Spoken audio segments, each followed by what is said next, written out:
Driver, ইস ma'am. এই নাও, ওই সামনের দোকান থেকে এক প্যাকেট সিগারেট আর একটা কোল্ড ড্রিঙ্কস নিয়ে এসো। সরি ম্যাডাম, আমি পারবো না। আপনার জিনিস আপনি গিয়ে নিয়ে আসুন। আমি ড্রাইভার, আপনার বাড়ি চাকর নই। এই, একজন ড্রাইভার হয়ে তোমার তো দেখছি খুব অ্যাটিটিউড। তো ডিসকাস্টিং। এই চল। আর শোন, তুই এখানেই দাঁড়িয়ে থাকবি, আমরা আসছি। Okay madam. স্যার, বলুন আপনার জন্য কি করতে পারি? স্যার, আমাদের বাড়ির ড্রাইভার আমার কেনা কিছু জুয়েলারি চুরি করে নিয়ে পালিয়ে গেছে। ও আচ্ছা, আপনার যে জুয়েলারি চুরি হয়েছে তার কোনো প্রমাণ আছে?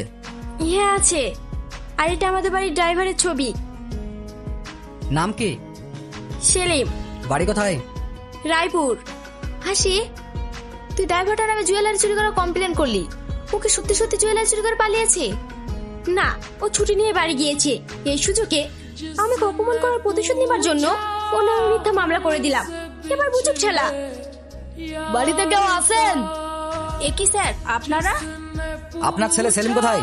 ও তো বাড়িতে নেই। ও বুঝেছি, লোকের গয়না চুরি করে পকার পার। এ কি বলছেন আপনারা?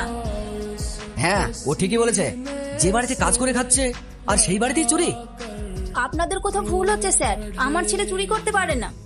শাকিল। আরে ড্রাইভার সাহেব জি, হঠাৎ শহর থেকে গ্রামে? আর বলিস না, এক জায়গায় থাকতে থাকতে বোরিং হয়ে যাচ্ছিলাম, তাই ভাবলাম দুদিন ছুটি নিয়ে গ্রাম থেকে ঘুরে আসি, তাই চলে আসলাম। স্যার, ওই দেখুন সেলিম। এ কি স্যার, আপনারা? হ্যাঁ, আমরা তোর জন্য এখানে এসেছি। মানে? এই, তোর ব্যাগে কি আছে? কেন স্যার, আমাকে দেখে কি অপরাধী মনে হচ্ছে? আজকাল অপরাধীরাও শুটবুট পরে ঘুরে বেড়ায়। তোর ব্যাগে কি আছে দেখাতে বললাম না? ওই দেখ তো ব্যাগে কি আছে। দে। স্যার, এই দেখেন কতগুলো টাকা। বুঝেছি।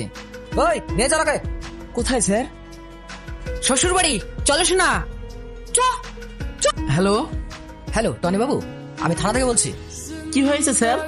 আপনার মেয়ে জুয়েলারি চুরি করার কমপ্লেন করেছিল, অপরাধী ধরা পড়েছে। আপনি একটু তাড়াতাড়ি আসুন। কি চুরির কমপ্লেন? হ্যাঁ, আপনি তাড়াতাড়ি আপনার মেয়েকে নিয়ে আসুন। স্যার, স্যার, আমার নেকলেস পেয়েছেন? না ম্যাডাম, ওকে তো মারার পরে ও বলছে নেয়নি। নেয়নি মানে? আমার পুরো বিশ্বাস ওই নিয়েছে।